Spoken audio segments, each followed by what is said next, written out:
Shalom basi ya lelo, shalom basi ya losambo. Na pamboli nzambe po apesinga lisusu opportunité ya kokuta na bino na numero na biso ya sika. Totika tango na molimo mosantu akamba biso. Molimo mosantu na nzambe na pesi yo mbote. Yaka comme d'habitude, yaka coopérer, coordonner. Nyonso kobima kati na nga papa e utobe pa na yo.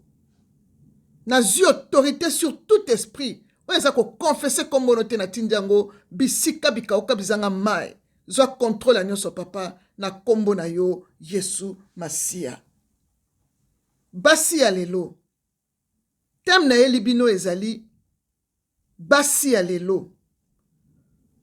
Kokamwa mwasi abali mibali mibale. Polyamour. Libala ya partous bien-aimés dans le Seigneur. Eh, basi ya lelo. Totali video ngana mobali na nga tozo kamwa. Tisikona nde na osala video na zo kamwa kaka. Na zakete na posa osala video te. Me na moni kaka video yo tozo kamwa tisikona zo kamwa kaka. Mokili ekomi na suka. Nzambe yaka papozo mokili na yo. Yaka papa, yaka kita. Eh Seigneur. Basi ya lelo. Na kochela bino video mibale. Botala na Amerique. Mwasi abali mibali mibale. Pe aboti na bango bana. Bazo bota donc en tour de rôle. Pe bazo yoka na bavandi famille moko, ndaku moko, bazo bota pe. Wana na Amerique.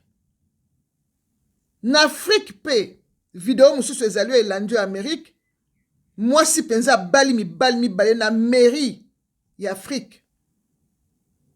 Bandeko na nga, mokili ekomi na suka. Ba français balobi, polyamour, to partouze, fait partie des débauches sexuelles en réunissant plusieurs personnes, hommes et femmes. Bande konanga.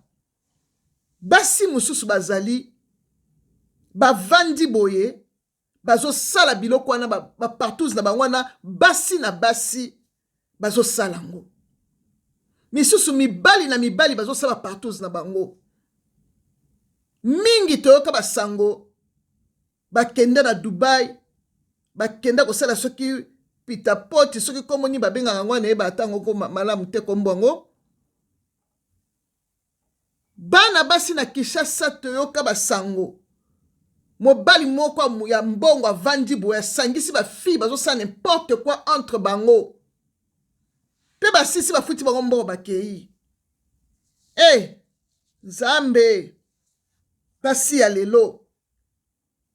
Bosala bosoto oyo te. Ezali débauche. Bosoto. Débauche bien-aimé. Pe ezali biblique te bien-aimé. Pote Bible elobi na 1 Corinthiens 7 verset 2 que toutefois, pour éviter la débauche, que chacun ait sa femme et que chaque femme ait son mari. Bien-aimé, beaucoup que ça la partouze te. Beaucoup que ça la polyamour te. Bible lobby na 1 Corinthiens 7, 2 na répété. Moi si azana mobali na ye moko, mobali pe azana moi si na ye moko. Parole du Seigneur, bien-aimé. Bien-aimé. Tolanda ba vidéo oyo, comme ça, tokuta na sima. Avec 2 maris et enflamme la toile. L'américaine, Passion Jones, a provoqué un chahut en ligne après avoir montré ses 2 maris et ses fils qu'elle a eus avec chacun d'eux dans une photo portrait de famille et a ajouté dans la légende qu'elle était reconnaissante pour le courage et l'authenticité de vivre avec une si belle famille. Elle est une partisane du polyamour, et son mariage avec ses deux maris en est la preuve. Elle a avoué dans le podcast qu'ils font tout ensemble en tant que couple polyamoureux, et qu'elle n'avait jamais eu l'idée un jour qu'elle pourrait se marier avec deux hommes. Mais maintenant, elle adore ça. Son premier mari, avec qui elle a deux enfants, affirme qu'il n'a pas été forcé de le faire, et qu'il n'est pas non plus jaloux car il apprécie l'expérience. Son deuxième et dernier mari, pour qui elle vient d'avoir un bébé, est assez jeune et très à l'aise avec le mariage. Les maris disent qu'ils la mettent enceinte à tour de rôle. De cette façon, ils savent qui est le père de l'enfant. Cette transition vers la polyamour a non seulement démontré la flexibilité et l'ouverture d'esprit de Passion et de Black, mais elle a aussi révélé une nouvelle facette de l'amour et du partenariat. Elle vit avec deux maris et enflamme la toile.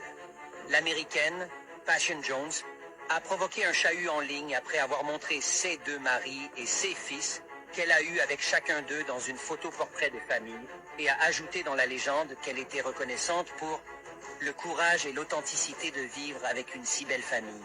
Elle est une partisane du polyamour et son mariage avec ses deux maris en est la preuve. Elle a avoué dans le podcast qu'ils font tout ensemble en tant que couple polyamoureux et qu'elle n'avait jamais eu l'idée un jour qu'elle pourrait se marier avec deux hommes. Mais maintenant, elle adore ça. Son premier mari, avec qui elle a deux enfants, affirme qu'il n'a pas été forcé de le faire et qu'il n'est pas non plus jaloux car il apprécie l'expérience. Son deuxième et dernier mari, pour qui elle vient d'avoir un bébé, est assez jeune et très à l'aise avec le mariage. Les maris disent qu'ils la mettent enceinte à tour de rôle. De cette façon, ils savent qui est le père de l'enfant. Cette transition vers la polyamour a non seulement démontré la flexibilité et l'ouverture d'esprit de Passion et de Black, mais elle a aussi révélé une nouvelle facette de l'amour et du partenariat. Oh, venez.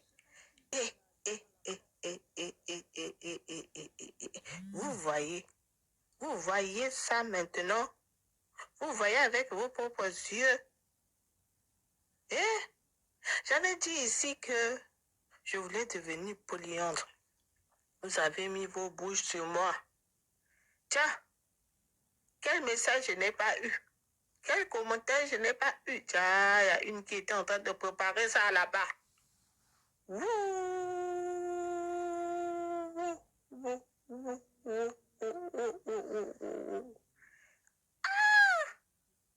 Non, ma chérie, tu es forte.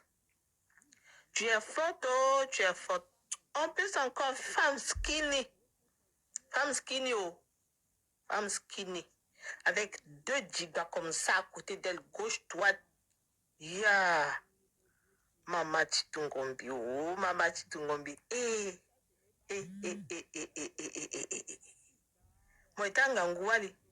Franchement, Moitanga Ngouali. Et puis le Keta fier, dignement, le Saïchilo. Maman, celui-là, il est content. Celui-là, il est content. Mais l'autre, là, on dirait, c'est pas son truc. Je sais pas si on l'a forcé à faire ça ou quoi. Je sais pas, moi. Regardez. Il tend juste la joue. Il est jaloux. En fait, lui, là, c'est quelqu'un de très jaloux.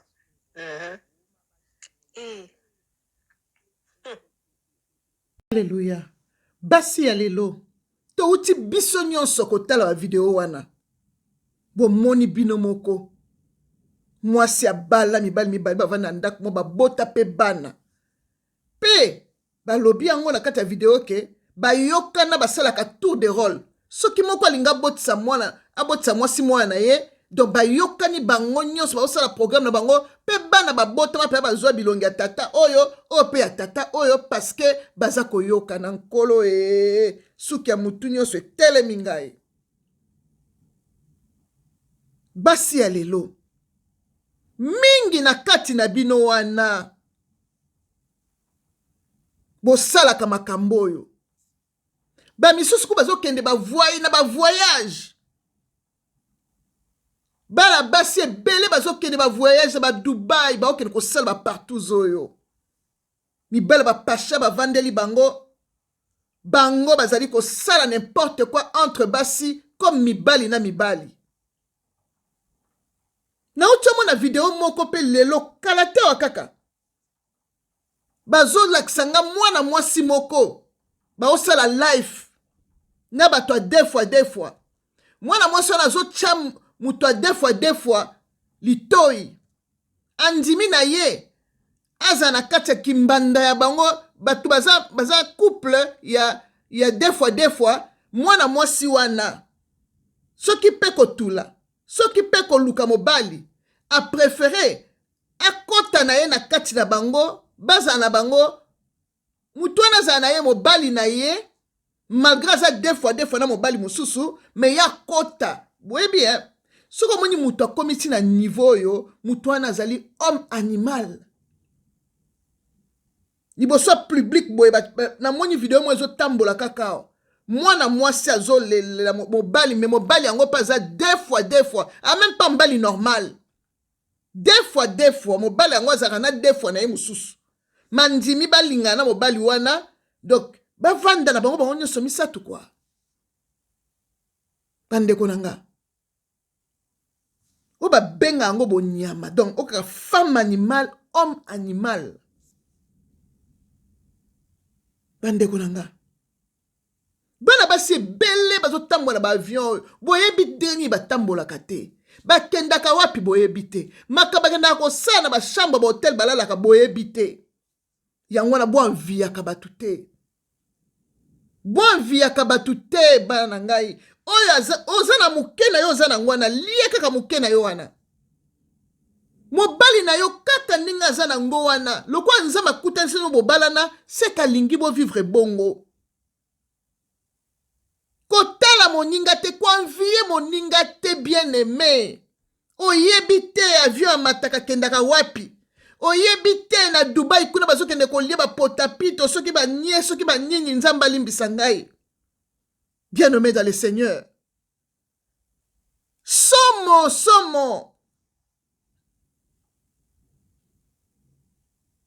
nzambe azomona bino makambo nyonso bosalaka bien aimé dans le Seigneur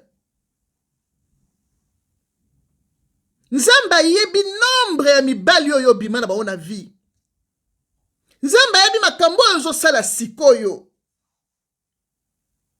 nzambe ayebi kindumba oza kosala nzambe ayebi kilelo oza kosala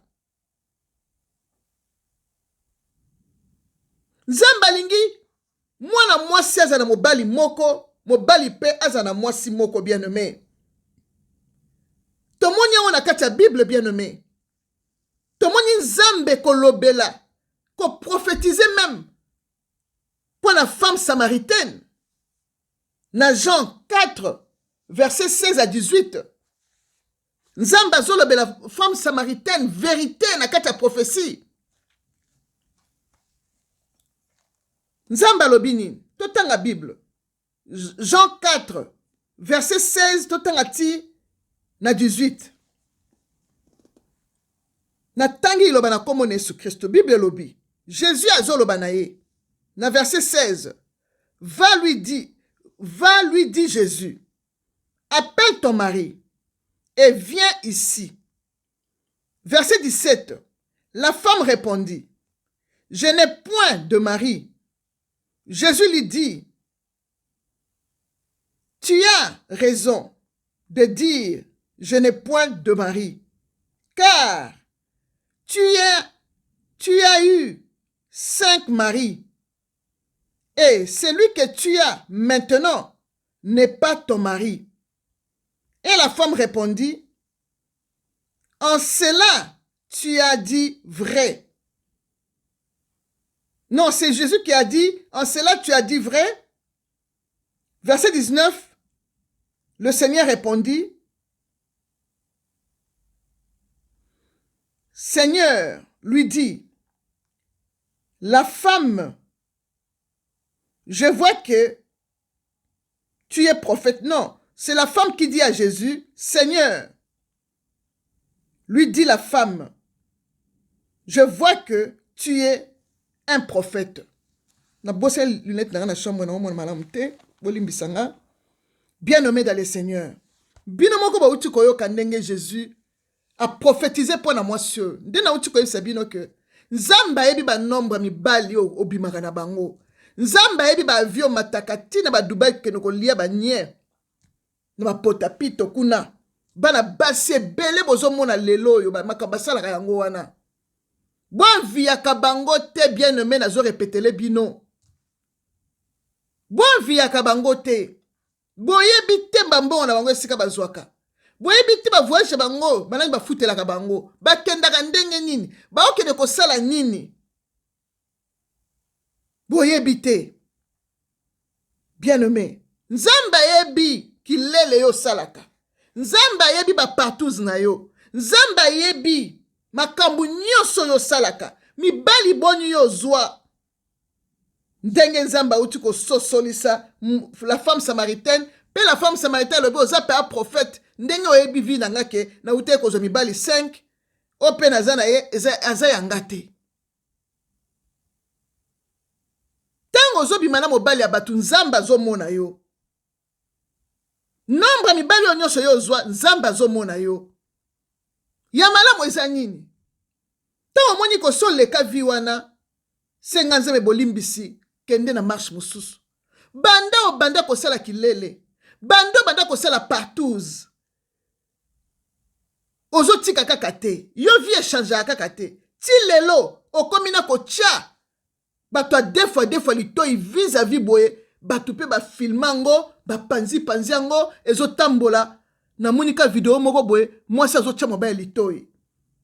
Wana to benga ngonini kotula ya dernier niveau. Ou bien eza koloka.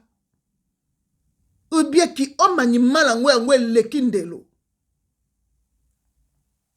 Pasi ya lelo. Eza pasi.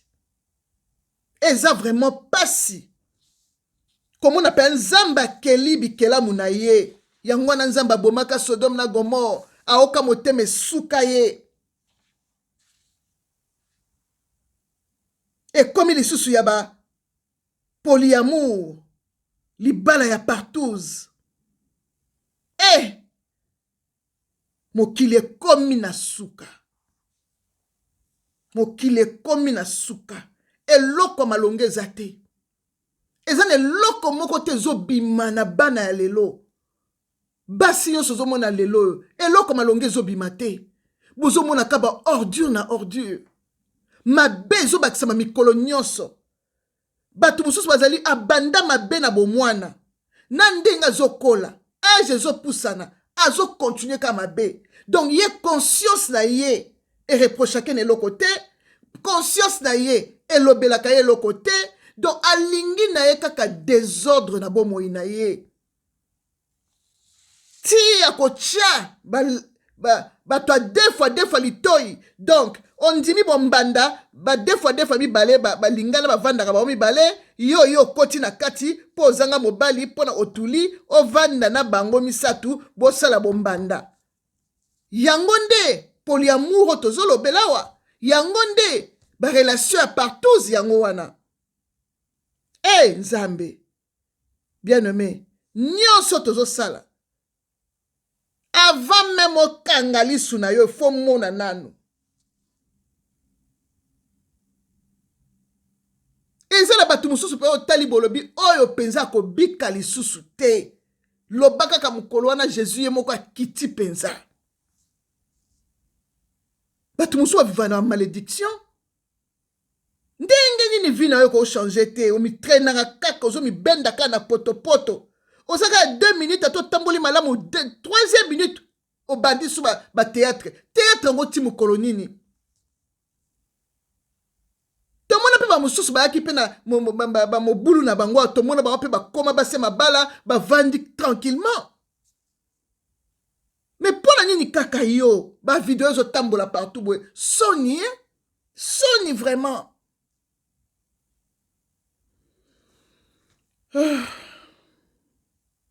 Bande konanga.